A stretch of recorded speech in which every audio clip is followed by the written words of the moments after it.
how to use a simple pinch bail connector. So here is a finding of the pinch bail connector that we're going to use today. And here is the bead that we're going to be using it with. It has a pretty nice size hole there.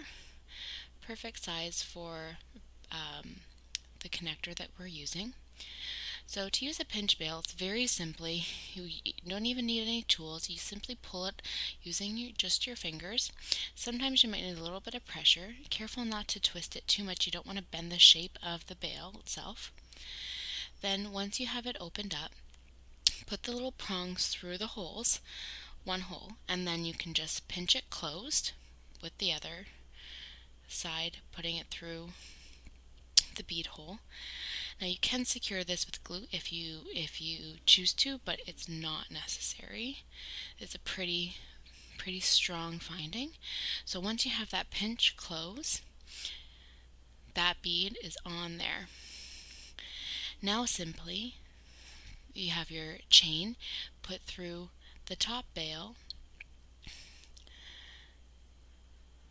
and easily you have a beautiful pendant. You didn't even need any tools. Now you would finish off your chain with its appropriate findings, clasp and jump rings, but there you have a simple pinch bail connector and bead.